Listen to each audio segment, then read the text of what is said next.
Oh my god. I just stepped on this. Going a different route. Watch out. There's spikies in those. Bloody hell. When the grass dies, I told you that these thorns come in and they just pop out at me. So the red is usually the one I want to stay away from. The darker one.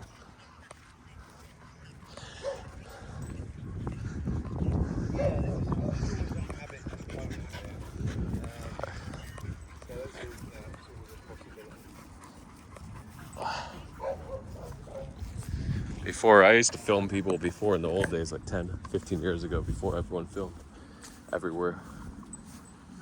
Ow, that really hurts. Wonder if it's going into my foot.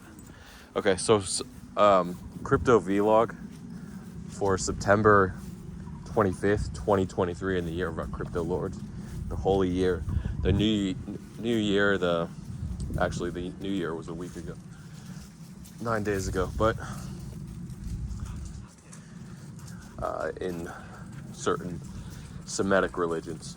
Okay, so because they use the lunar new year, so it's a little bit different. Oh, that looks perfect. So somebody didn't just buy this fruit. I think they got it for free from somewhere. Let me see if there's like a label on this. No, maybe they did get it for free. I mean, I said that. Maybe they did pay for it. Sorry, I'm rambling. I'm rambling again. This is the face of someone that will ramble. Yeah. The problem is, I'm sort of like, yeah. Usually you see a face like this, you know, you make a lot of judgments, a lot of you've already predetermined what you're gonna think. Basically, when you look at someone, you have all these judgments. It's the body's way of conditioning yourself to the response, because you want to be fight or flight, right? You want to know if this is someone I should talk to, approach. Is this someone I'm gonna have a sexual encounter with, a reproductive opportunity, aka, or not. Anyway, so that's why the mind has all these judgments already going for it. But of course, most of them aren't right, but it's just your mind has to sort of fill in the blank, and it can't keep a blank space or a tabula rasa. So we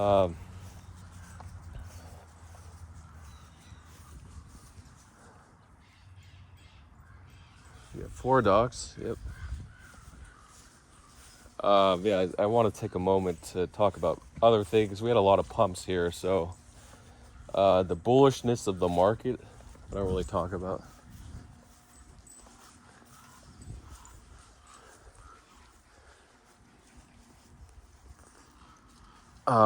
You'll notice like August was kind of dead, right? Not a lot of vlogs. I mean, I was still trading Friendtech, but Friendtech was basically distracted people from how dead the market was. And then all of a sudden, like the last couple weeks, we had these cartel pumps or DWF coin pumps. Basically, if DWF held a large number of coins in the portfolio, or in the case of Spell, which I didn't finish talking about, pump like 25% from 47 0047 to 0063, where the actual team sends money, like a test transaction of less than $1, and then $1.5 million to the DWF wallet. But everyone was monitoring for the second one, then the third one on Friday. Freaking everyone was monitoring for that one, and then it was nothing. Or was that Saturday? Saturday, sorry. And I think Andrei Grachev, sorry for the lack of Russian pronunciation, Andrei Grachev, something like that. So everyone's monitoring his wallet, a bunch of fake transactions. We had some nice pump and dumps. So in that case, that's another example of the DWF coins and the cartel pump and dumps. We had crazy pumps. Front went to 52 cents, I think, then tanked. Cream went from $11 or so all the way to 25 or 24.50, and then back down to 15, 14.75. And I'm like, I just opened my phone and looked at the chart. I don't have price alerts, and I'm like, this would probably be a good long on Cream. Somebody told me to short Cream at 21. should go back down to 15 or so. I'm like, I don't feel like taking the trade. And then boom, 15. And I'm like, okay, this is a good bounce back to 18, right? Should go back to 18, just a third of the way up from 15 to 24. That would be 18, right? So of course it went to 18 and I didn't take that trade. So I always wondered in my head, how much am I going to risk on these coins? So that's a huge factor, how much to risk. I often talk about risk reward, at least I used to. You have to decide, how much do I want to risk on these trades? How much my reward is going to be. Okay, so obviously you want a big reward. You want the whole mountain of bananas. Another shout out to Banana Team Banana Gun. Can I get a retweet from Banana? I don't think so. So all these plays, and you got to decide how much I want to risk, how much reward do I want. So you want the biggest pile of bananas, the biggest pot of gold, right? You want the biggest bank account. You always want the biggest. It's just evolutionary. You want as much as possible whenever possible. That's why we get fat, because we have food everywhere. Just evolutionary wise, if you had a big hunt and you had a big kill, giant animal, and all this meat, you wanted to eat as much as possible. So how did people harvest? If they harvested plants, and how does that work? So that you just, I guess when we became gatherers from just hunter-gatherers, farmers, when you harvested your crops, you didn't want to eat them all at once because they all died. How does it work?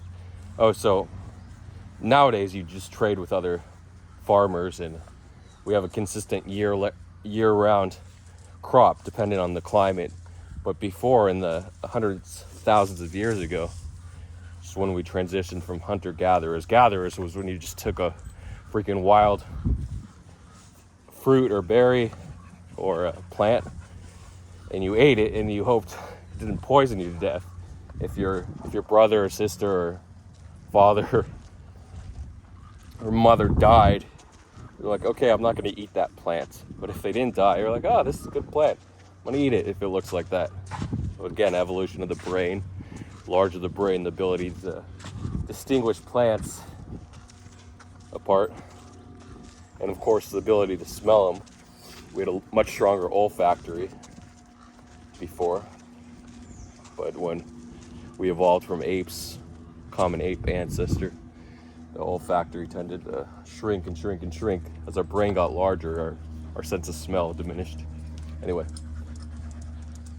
because we could use other factors.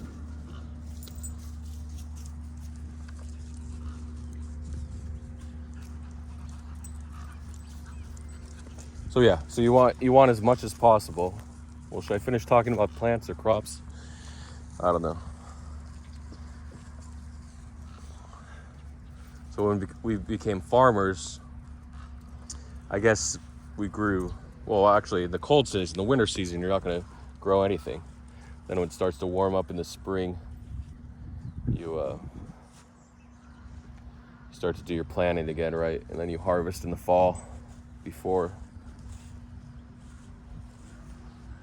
the winter comes and freezes everything over. It's called the harvest season, right? Fall. So plant your crops, you eat them, and then, but what do you do? I guess during the other months, people mainly hunted. Is that how it worked? Farming and hunted, or you slaughtered your meat and animals? Another guy with the dog off leash. That shepherd's a wild one. This little black dog's already seen him, and he's like, what's going on there? Just gonna check him out, the pit bull Aussie mix. No.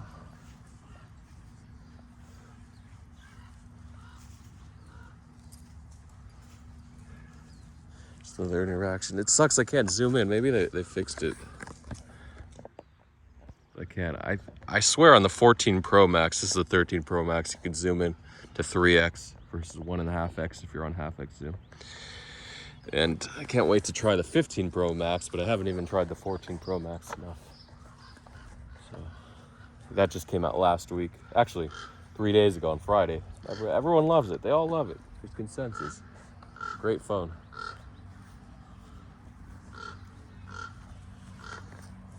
Okay. So, yeah, I guess when you were farmers, you would farm, I guess for half the year you would get to eat your crops, and the other half of the year you'd have a mainly meat diet. I don't know how it works. They probably do something similar in other cultures that are a little agrarian still and don't have like supermarkets or small markets. But mainly pretty much everywhere in the world you can go to a market or get food shipped in, and it's crazy, the global shipping and communication and the internet, everything's tied into one cell, one global brain, right? And these, I don't know if these are gonna come out. See, they probably could have, because if you're an animal, you either pick it out with your teeth or they just fall out. Those spikies are there to deter you, A, to deter you from going near them, and B, definitely don't want to eat them.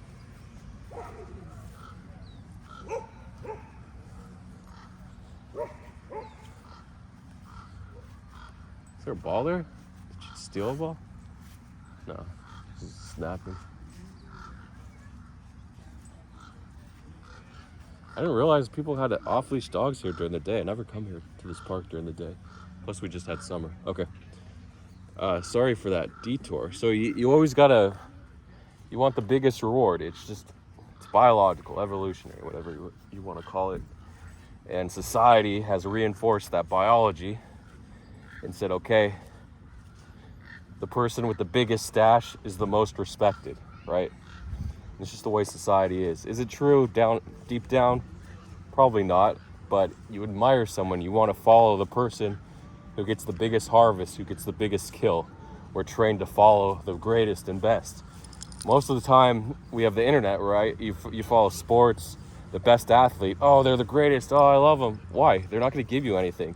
If they were in your village and they could give you something and help out your village, yeah, they should be respected, but not just because they have a greatest athletic accomplishment or the greatest trade in the world, the biggest Ripple trade, or the biggest bet against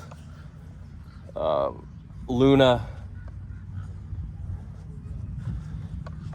a bunch of great trades, the biggest long, right? Always respected. So this is where your biology is being confused with your ability to survive and go where the most resources are, because they're not where this biggest trader are. The resources are within you. So you got to harness these resources. So how do you analyze risk reward? It's tough. So then we go to the risk factor. Very important to determine how much you want to risk. And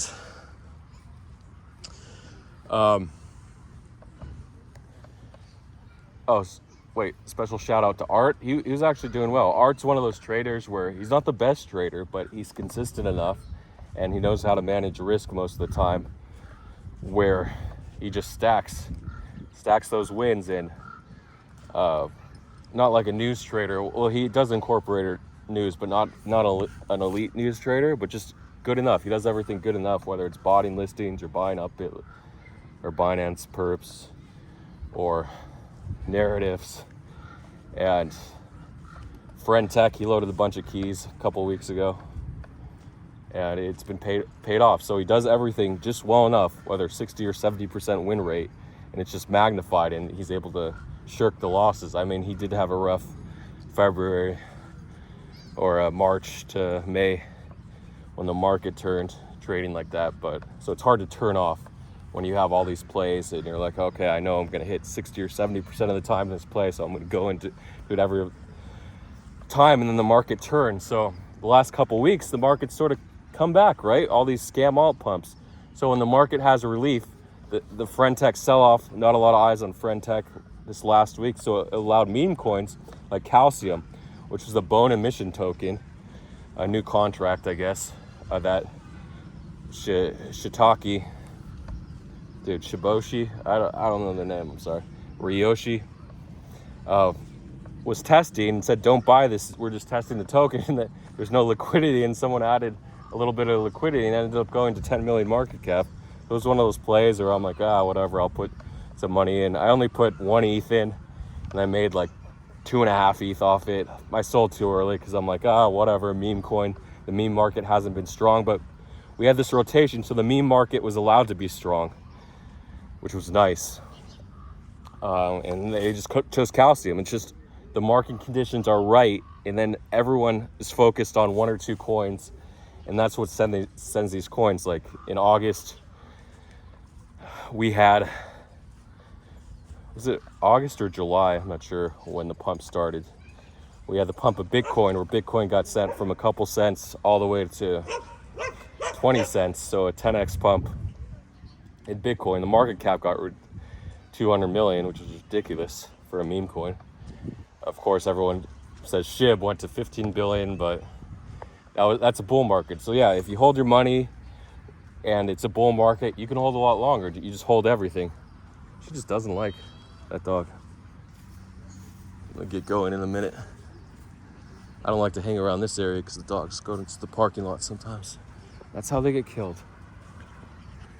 Is there a squirrel here? I used to have a dog that was crazy about squirrels. I mean, a lot of dogs are, but this dog would just sit by the tree. Even when I went to my car, I just saw 2 squirrels jump to the tree. Hopefully I get that VR Apple headset for $4,000. I can just record what I see in real time so you can see everything.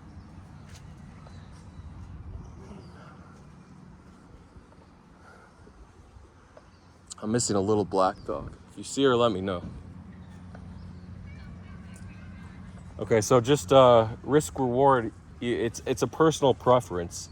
The thing is with risk, even though you want your reward to be as large as possible, you have to think about the risk, which is hard. You're like, okay, the most I want to lose is 5,000, but you're on the trade under $2,000, $3,000 underwater, 4,000, and you're sweating. You're like, oh shit, my stop loss is minus 5,000. I'm trying to make like $50,000 on this trade, or 30,000, whatever it is. Usually if your risk is 5,000, you want to make at least 10,000. I mean, preferably like 20, 30, $40,000. So you just have to say, okay, I'm okay with losing, but nobody's ever okay with losing money. It's just, you have to condition yourself over and over again, because whatever you do before, if you panic close at minus $1,500, you'll never get that big reward. But at the same time, if you have no idea what the risk reward is, then you're just gambling. So you do this through experience, figuring out your risk reward. So again, over and over again, plays after plays. You look at the data, record. Journaling is so important. You think, journaling, crypto, I'm just betting and I'm winning a lot. Why do I have to journal? Because you have to know what are your mistakes and fix those mistakes, whether they're emotional or mathematical, the calculations are off. You got to figure it out, or just bad plays where you misjudged, where your judgment is off. Obviously, you want strong judgment. That's the key to winning. If you can't predict, if you can't judge, then just find a system. Take someone else's system, copy trading. But I've explained the risks of copy trading. So you got to find out what works and your risk reward. And I think that's a good topic to end with, because I have to go. Thank you for listening and watching. We'll get this uploaded to Friend.Tech key holders first, and then about 8 hours later, usually becomes public. I know it's not much of a wait, but if you're itching to watch, become a Friend.Tech key holder. More benefits soon, not immediately, but down the line. Give more benefits to key holders. Okay, thanks for watching. And sorry for not talking about more, but I could talk about more in other vlogs. Bye-bye.